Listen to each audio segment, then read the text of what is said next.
that she's going to be a little bit late, but we're going ahead and get started. So if we can stand for a moment of silence and Pledge of Allegiance.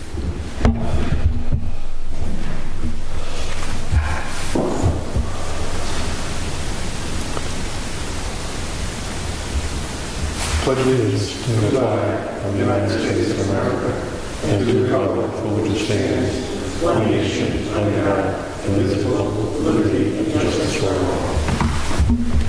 And to make it official, I'd like to call the November 10th meeting to order at 7:08. It's our one-year anniversary meeting. General announcements. First item is a reminder that we'll have the 2 community meetings on December 1st and 3rd, 7 p.m. in the Hayden Center.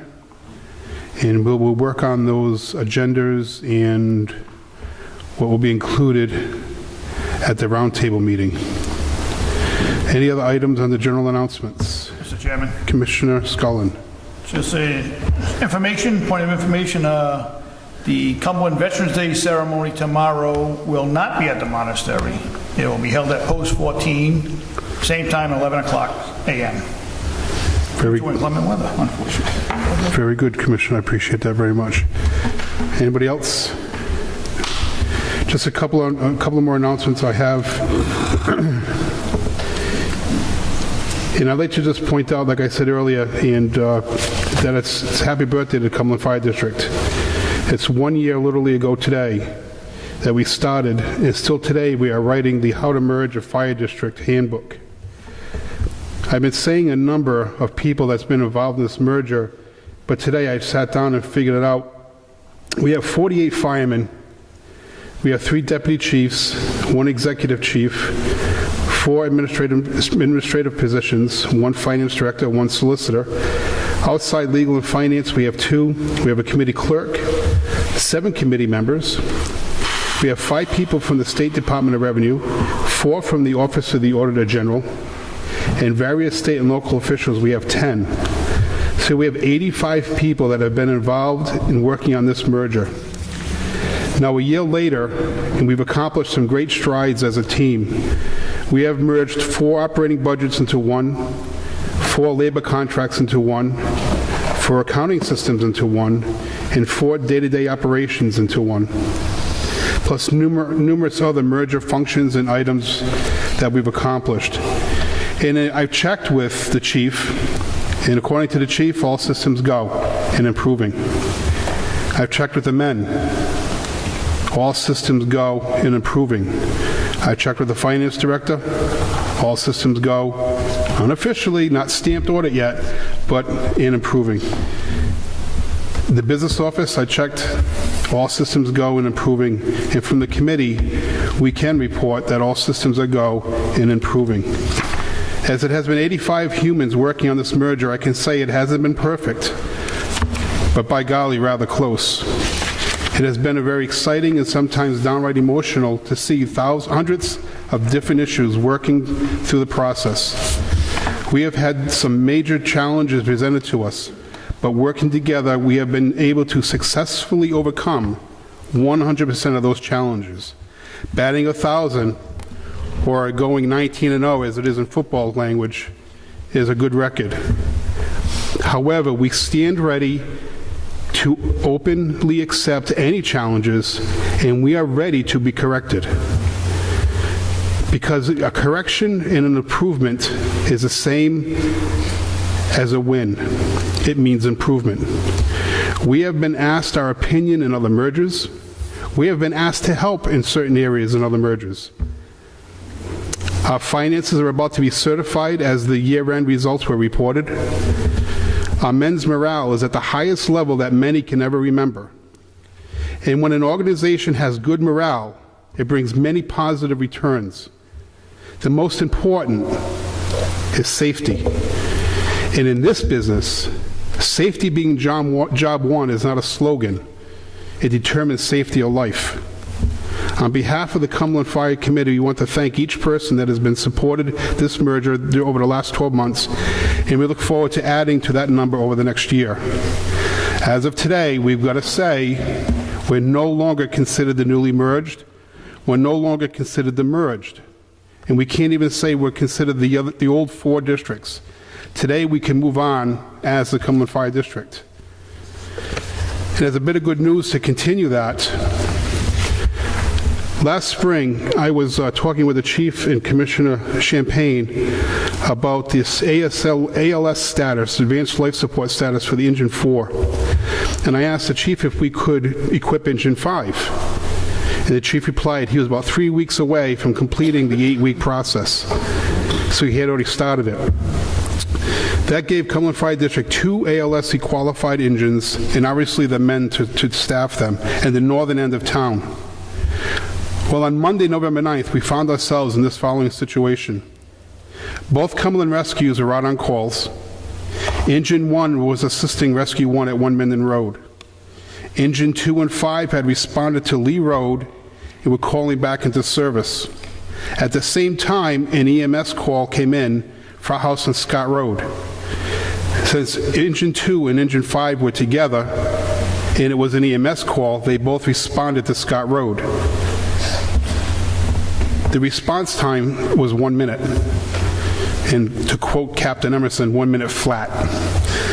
Upon arrival, they found an 84-year-old person with a glucose level of 57. Having Engine 5 on scene, an ALS qualified engine, firefighter Riley started an IV using the Engine 5 equipment, and they also administered the medication D50.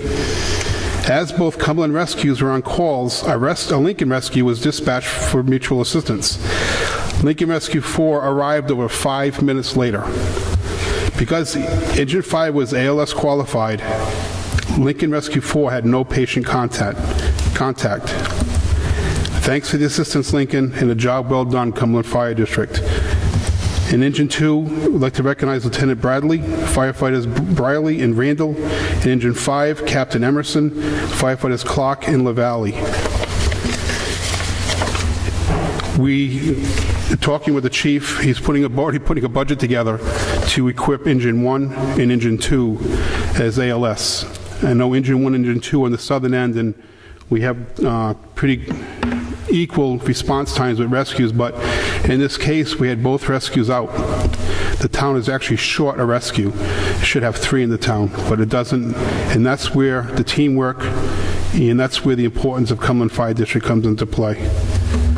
Thank you for allowing me to share that. On the consent agenda, minutes of 9:22 and 10:25. 10:27. I have 10:27. I did, it's 10:25. To keep things simple, I'd entertain a motion to amend minutes of 9:22, since it was spoken about at that meeting, to include my response that was in discussion last week, include my response to Commissioner Kutsiani's letter, rather than get into it being in the August minutes. So if I could get a motion, if anybody's motion by Commissioner Ouellette. Do I have a second? Second by Commissioner Champagne. Again, this is to amend 922 to include my reply to Commissioner Kutsiani's letter as it was spoken about on 922. Any comments? Mr. Chairman. Commissioner Kutsiani.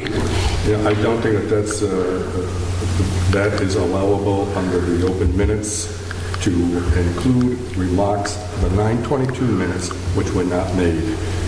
So I totally disagree with that. Thank you, Mr. Kutsiani. Solicitor Morris. My understanding and my memory is that on 922, the chairman passed out his comments to the board for the record, and at that time he said he was going to amend the 825 minutes. I looked at it and I agree with Commissioner Kutsiani that they shouldn't have been attached to the 825 minutes. They should have been attached to the 922 minutes, because that's when they were presented for the record. My comment to that is, if you say that they were passed out on 922, I certainly never received a copy, so I still object to it. Thank you, Mr. Kutsiani. You actually received them on 925 within the minutes of the meeting, as so noted within the record. So they were there in the minutes, sir. They were in the minutes that you had inserted in the minutes when the minutes hadn't been approved with those comments, so I consider that to be an inappropriate act. Well, no, they were approved, actually, Mr. Kutsiani. It wasn't inappropriate. You approved them. So if anybody did an appropriate act, it was you, and you approved the 8:27 minutes. They passed 6-0. Your only concern was that your minutes, your comments were first. That's the only thing on record that you approved. Moving on. Moving on, Mr. Kutsiani. Moving on, Mr. Kutsiani, the chair moves that this discussion is over. You can try to beat it up all you want. You approved it. I'm now saying, to keep it simple, we're going to put him in 922 and keep it as such. There's a motion and there's a second to put him in there. Any other, Mr. Kutsiani, don't speak out of turn, please. Don't speak. No, Mr. Kutsiani, the conversation's over. Yes, it is. It's over. No. No, Mr. Kutsiani, because all you do is repeat something that's not true. It's it. There's a second, and there's a motion and a second on the board, on the floor. All those in favor of passing 922 minutes, say aye. Aye. Opposed? Nay. Passes 3-2. 4-2, sorry. Minutes of 10:25. Pleasure of the board. Motion to accept? Motion to accept by Commissioner Roulette. Second by Commissioner Champagne. Any comments? Hearing none. All those in favor? Aye. Opposed? Passes 6-0. New business, resolution 2015-53, pension percentages.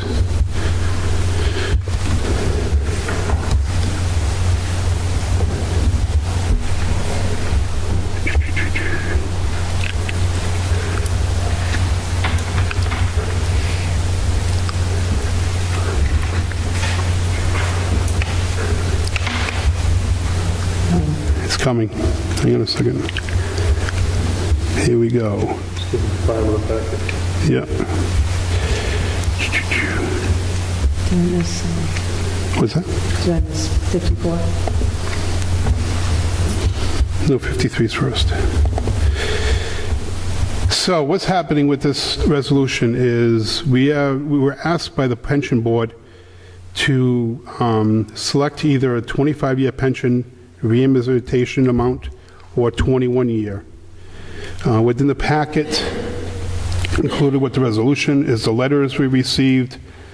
It's got their amortization chart, and there's also some spreadsheets in there showing the differences in the two. And I believe it is page, all right, there's no numbers on this one. Anyway, down about page, halfway through the resolution. We have 4 different districts with 4 different amortizations. Years 1 through 21 on all 4 show a savings to us.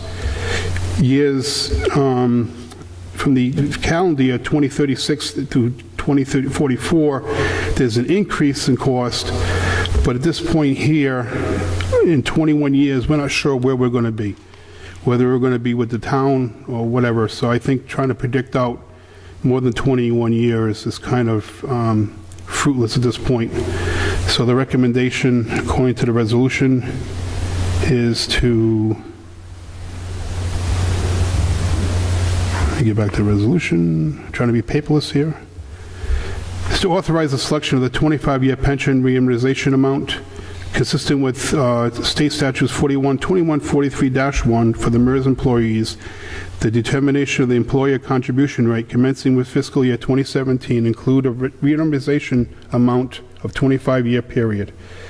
Whereas we're given the one-time option to stay with the 21-year option, whereas per the attached schedule produced by CFD, the first 21 years of the 25-year chart schedules as a cost savings to Cumberland Fire District, whereas starting in year 2036, the 25-year schedule will have an increased cost.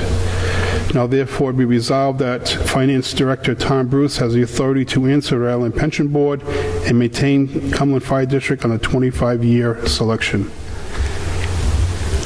Pleasure of the board.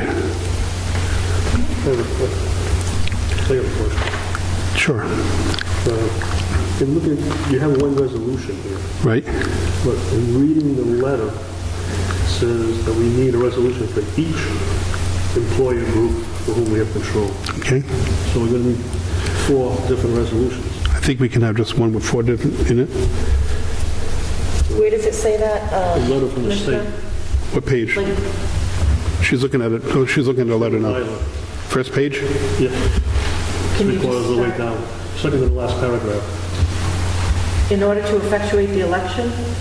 Oh, for each, we will require a resolution for each employer group. Yeah. So I would suggest that you modify section 1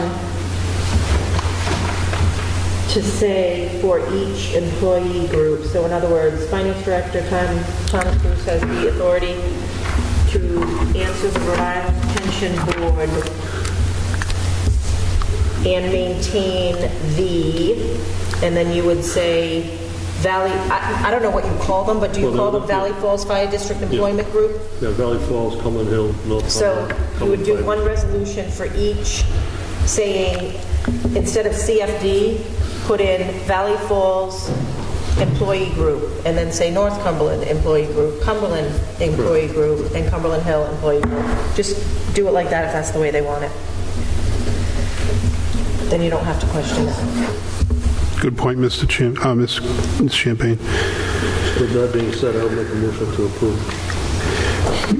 Commissioner Champagne moves to approve with the amendment that in Section 1, line 25, after maintain, we will add the 4 different employer groups by name according to the letters received by the state. Is there a second? Second. Second by Commissioner Parent and Roulette. Any discussion? Mr. Chairman? Commissioner Scullin. Mr. Chairman, just a question, does it make any difference what we do at this point? According to the letter, we're supposed to make a decision by August 1st. No, we have been in communications with the pension board and we're all set. If you read the letter, it says automatically it goes to... Right, it stays in 25. so- 25, right, but they need a resolution from us, and Mr. Bruce has been in contact with them, and because of different issues, this is when we're able to get to this particular matter, and they're happy with this. Correct, Mr. Bruce? Also, the audit does come into play. Excuse me? The audit does come into play. Sure. Separate liability individuals going back. Thank you, Mr. Bruce. Thank you, Mrs. Cullen. Commissioner Cucciani.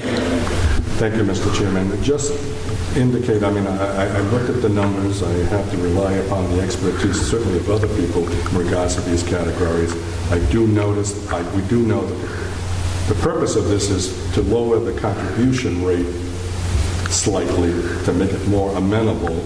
I just bring to everyone's attention, those contribution rates, even at the 25-year level, go any place from 16%, I think, to 28% of the contribution level. Split? Or? Now, different districts have a different contribution rate. The lowest one is 16. I thought the highest one I saw was roughly, 26, 28%.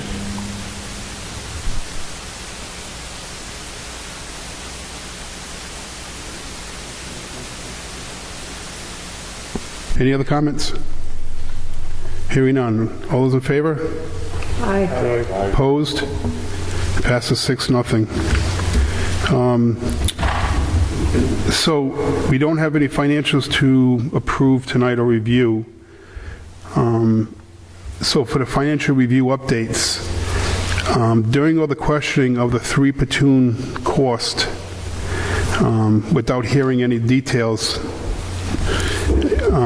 Mr. Bruce and I had a meeting, and I said, let's really zone in and focus on the 3 platoon analysis that was done and really tear it apart one more time and see if there's anything that we could do or any errors that we made that we could change. And we couldn't find any errors. However, we did find one particular area that, to be ultra conservative, we could change. Mr. Bruce, you want to get some comments on that, or do you want me to continue? Please continue. So what we did is when the 3 platoon cost was done, and we came up with the cost of $9.5 million over the cost of the course of 10 years.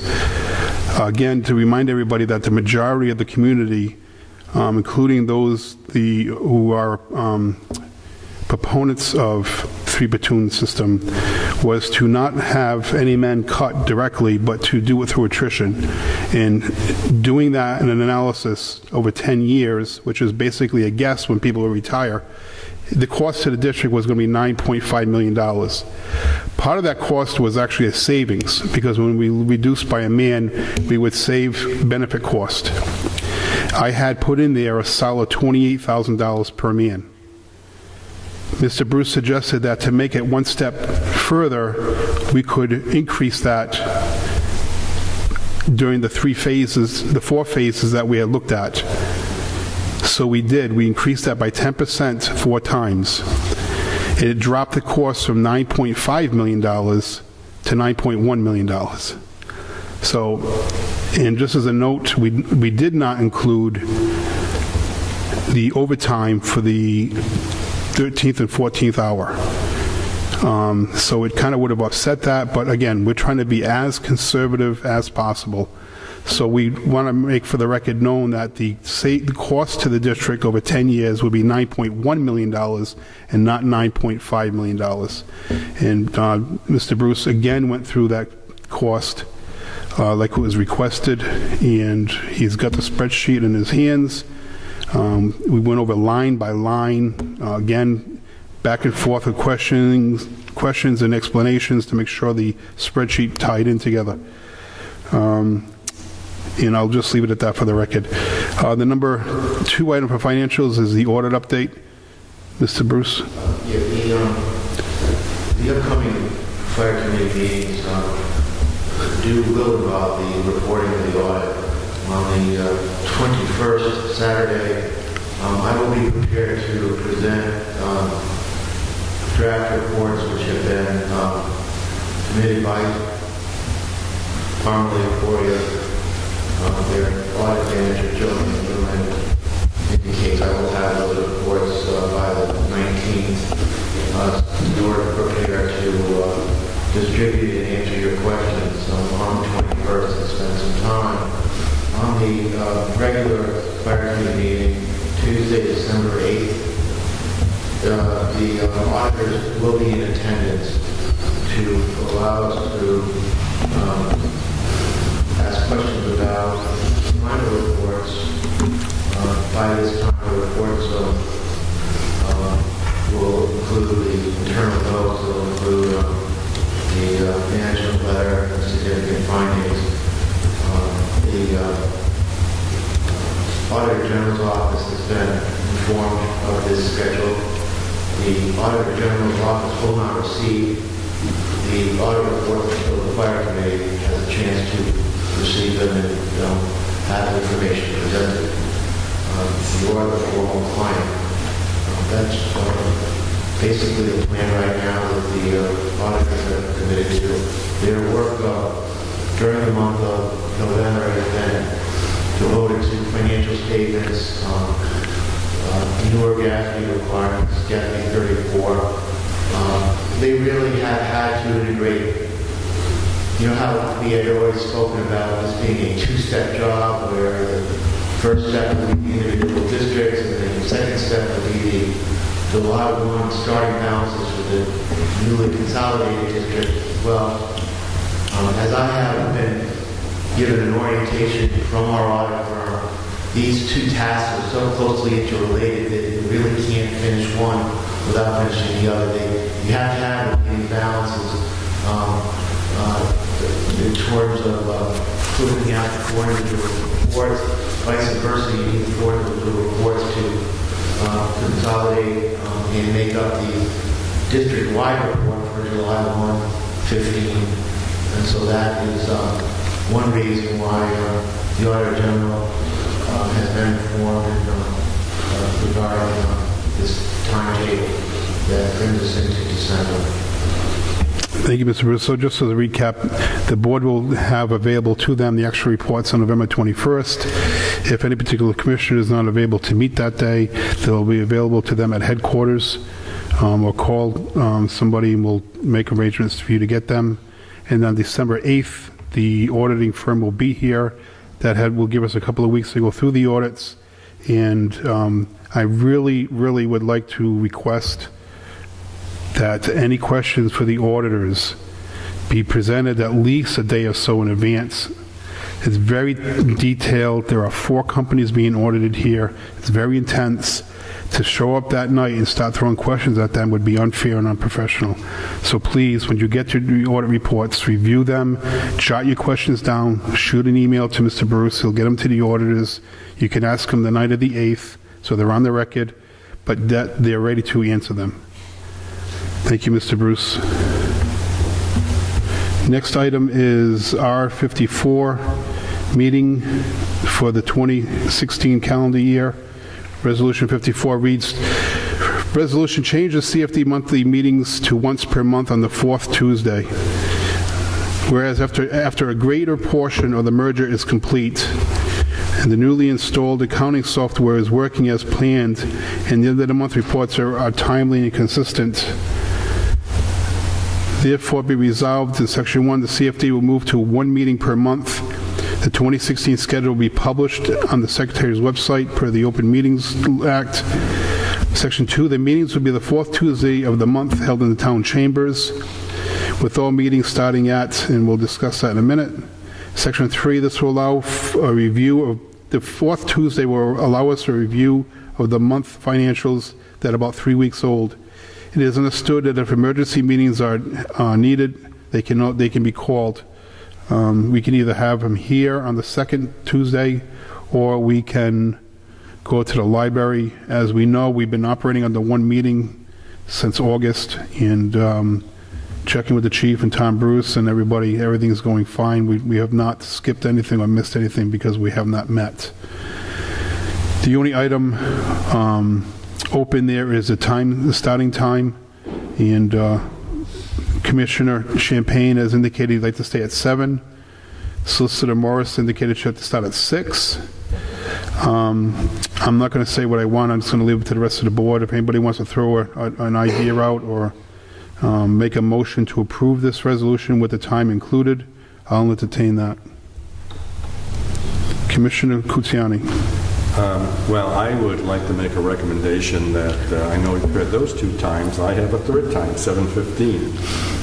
I knew you were going to say that. I really did. Well, that's what, no. It's, and I mean, I recognize that. You know the reasons why. Yeah. It's difficult to get down here. Many nights I'm working exactly at 7. I hear you. I'm coming from West Warwick. Yeah. I know the town council is usually meeting at 7:30. Right. Commissioner Roulette. Personally, 7 o'clock or 7:15 is fine for me. 6 o'clock is absolutely out of the question. I would never be able to be here on time. Yeah, she knew that. Thanks, Kelly. Well, it's, Any other comments or any time suggestions? I don't get a vote, so. All righty. So, Commissioner Champagne, could you compromise on 7:15? Commissioner Champagne. Unusual request. Commissioner Champagne moves to approve at 7:15 time start on line 20. Still guarantees he's going to be here by 7:15. By 7 o'clock, just barely. 7:20, Never takes. You want to make it 7:22? I'll do 7:22. So it's okay. Let's get back to the other. So on line 22, so Commissioner Champagne moves to approve Resolution 54 with line 22 reading 7:15 p.m. with Commissioner Kutsiani seconding. Any other comments? Hearing none. All those in favor? Aye. Opposed? It passes 6-0.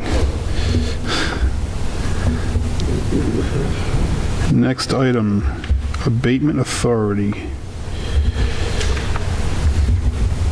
So this is because we really didn't have time to put the policy together, and I really like to stress that the Finance Department is working on already approved job descriptions that are very detailed, and they've been charged to write an SOP book as the operations side has. I asked for a policy on this to be written, and they didn't have time to get it here, but they do have instances where they need to abate taxes for one reason or the other. So Resolution 54 has really got a sunset clause built into it, but for the next 6 weeks or so, we need to operate. So Resolution 54 is as a temporary measure to allow the Cumberland Finance Department to abate taxes to the amount of $50. Whereas from time to time, the town will change the appraised value of property, and rather than rebuild the property owner, an abatement process can be completed. From time to time, a small portion of the interest could be waived in the event of a closing on a sale of the property. This is needed to be allowed for the closing to go forward. Therefore, in Section 1, the Cumberland Finance Department has the authority to abate taxes or interest owed up to $50. This authority will end January 30th, 2016. Section 2, the Cumberland Fire Department Finance Department will provide a monthly report on all abatements processed. The Cumberland Fire District Finance Department will come to the Fire Committee for approvals for any abatement over $50, and the Cumberland Fire Department will return an abatement. Finance Department will return an abatement procedure and policy by the January 2016 meeting. Make a motion to approve the amendment for Section 4, Cumberland Fire District. Cumberland Fire Finance Department. So Commissioner Champagne moves to approve Resolution 54 with line 29, the addition of the word finance before the word department. Question? Commissioner Ouellette, is that a second? No, it is not.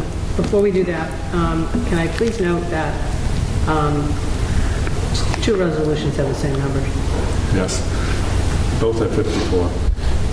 It should be, this resolution should be 53. should be 55. Or 55. 55. That's what you have on this agenda. That's what's on the agenda. Right. So Commissioner Ouellette seconds with the amendment to change line 2 to read Resolution 55. So you got to make a motion to amend. Motion to amend. Well, I've got a first on the table to approve. Can I get a second, then we can do the amendment? Second. Second to approve the resolution. Commissioner Ouellette now moves to amend line 2 to say FCR 2015-55. Is there a second on that amendment? Second by Commissioner Kutsiani Champagne. Any comment? On the amendment, all those in favor? Aye. Opposed? Passes 6-0.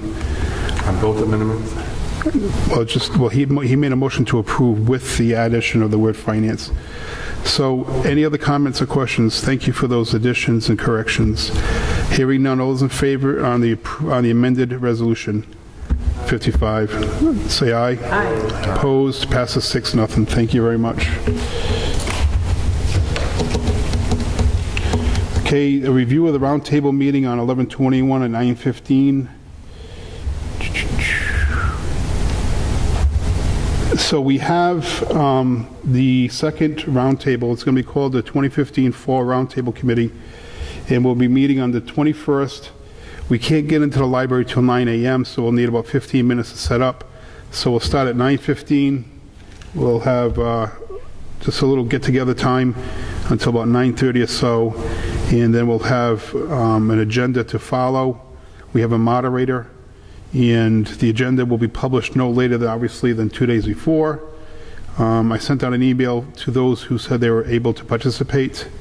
We've increased the committee this year to include 3 taxpayers and also 2 additional firemen.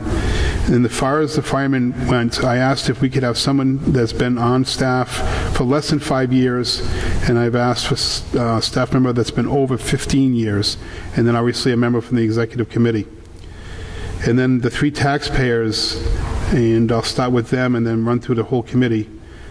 First taxpayer would be Ed LeBlanc. Second is Tom Kane. The third is Jeff Kearns. And then far as the firefighters, it's Lieutenant McCabe, Lieutenant Berry, firefighter Zabata.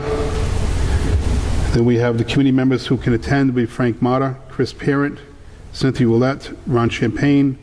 We also have from the Finance Department, Diane, and I don't mess her last name up. I haven't learned that one yet, Diane. Beth is also going to be joining us.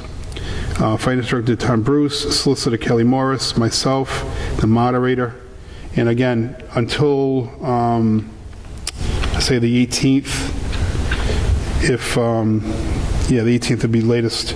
If anybody has any suggestions, we could get that included in any suggestions for a topic. Please let me know. Right now we have, and we're going to form a quarterly payment committee, a capital expenditure planning committee, insurance review committee. We're going to review 2015. We're going to review the volunteer and part-timers program, review the social media manager, review finances, and then review this, the community meetings on 12/1 and 12/3. Those will be prioritized the day of the meeting. They're not in any order here. And that's all I have on that particular subject. If anybody has any questions on that or comments. Hearing none. Any public input? Commissioner Roulette.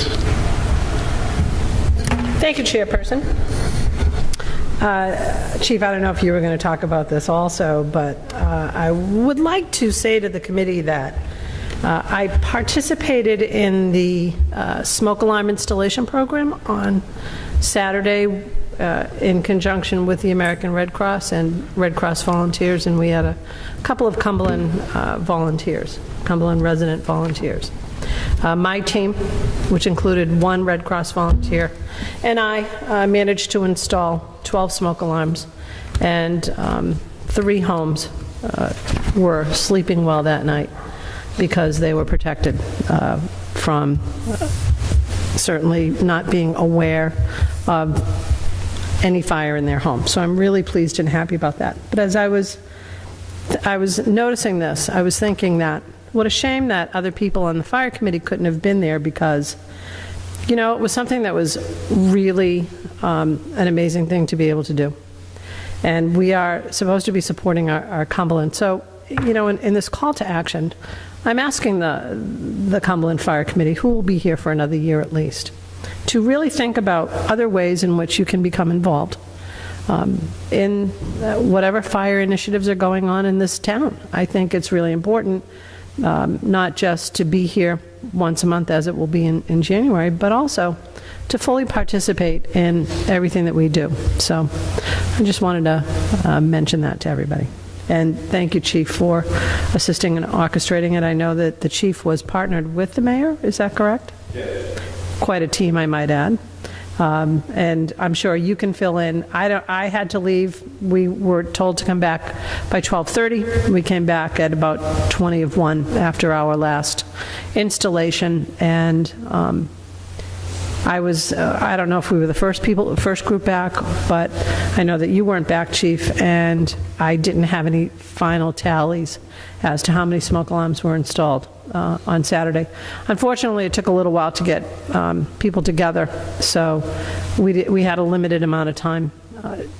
We didn't have a full 3 hours or so to install the alarms, but you know, it went quick. It was like 20 minutes in each household, and whoever was there, and it was great to be welcomed in to Cumberland residents' homes to be able to do this. So thank you. Thank you, Commissioner. Chief, go ahead. I think I don't have the official number because I had another commitment that I screwed, but I believe the final number was 43 detectors installed. So it was pretty good for the amount of time and the poor publicity that we got on the whole operation. Thank you. I failed to mention the poor publicity.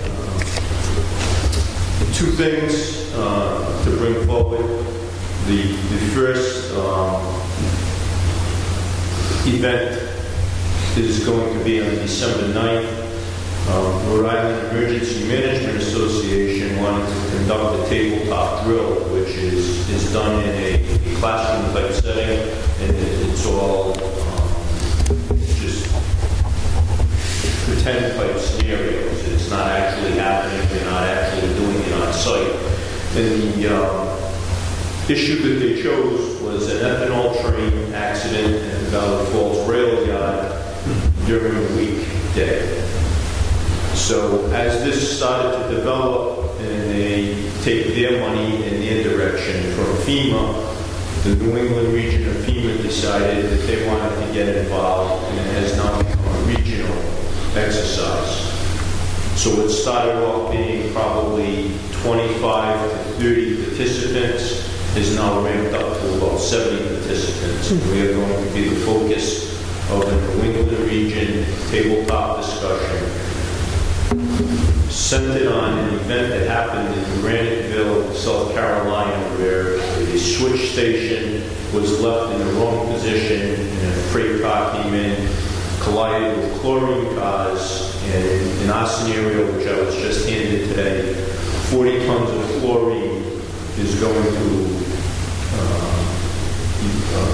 escape into the air with the wind out of the northwest, so it will be blowing it towards Central Falls, the Wyatt Detention Center, schools, nursing homes, hospitals. And they want to test the system to see if they can make it crash so that they can predict and correct the failures in the system.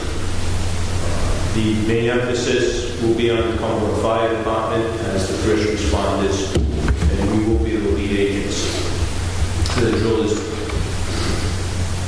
scheduled to participate for about 6 to 8 hours on Wednesday, December 9th. The drill will be held, the tabletop exercise will be held at the Wyatt Detention Center. I guess they have a large conference room, and there will be breakout sessions in other rooms as tasks are sent out to individuals. This is going to involve hazmat teams, it's going to involve fire departments, police departments, National Guard. The governor is now signed on to participate, along with the state police, EMA Rhode Island, EMA Regional. It has just erupted into a huge exercise. So if you're not doing anything December 9th, I'll need all the help I can get. The second good news that I have to report to offer is that I had applied for 2 grants, one for training with the ethanol task force team, and I was awarded $4,600, not me personally, but the department was awarded $4,600 to offset overtime to participate in 2 drills, one locally and one statewide. There are 5 of these trailers statewide, and the only way to get proficient is to train, and we're going to schedule in the springtime there'll be a training exercise to flow foam and see how this whole operation goes together. The bigger grant was a $74,000 grant to improve radio systems. And that's a 100% grant. There's no match on it. The same with the overtime grant. So we've got the paperwork signed, got the routing numbers in place, and it's being processed and sent back to EMA. And as soon as that money comes in, it's somewhat relegated to radio systems, but it'll be a remarkable improvement that isn't going to have any cost outlay from the district. Nice job. Congratulations, Steve. That is a great job. And speaking on with the chief on this before, we can go ahead and upgrade our radio system at the police department with dispatchers, and then when they move, we can move that with us with the move. So it's not we don't have to wait until they figure out what they're going to do with the safety complex. We can go ahead and install that. Correct, Chief? That's true. Okay. Thank you. That's a good point. And also, with the budget he's coming up with for the ALS qualifications for engines 1 and 2, there's also a grant he's applied for to get some equipment for that, the defibrillators. So that's another positive point coming. And I just have to hit on Commissioner Ouellette's point, so professionally and eloquently taking us to task for not being involved, and I accept that, and I accept that challenge from you. Thank you. I appreciate that. I will certainly remember that the next time the need is there. We all wanted to see if you could operate a screw. Yeah, I'm not going there. Any other public input? Hearing none. Pleasure of the board. Motion by Commissioner Champagne to adjourn, seconded by the committee. All those in favor? Aye. Opposed? Passes 6-0. Thank you very much. 7:50.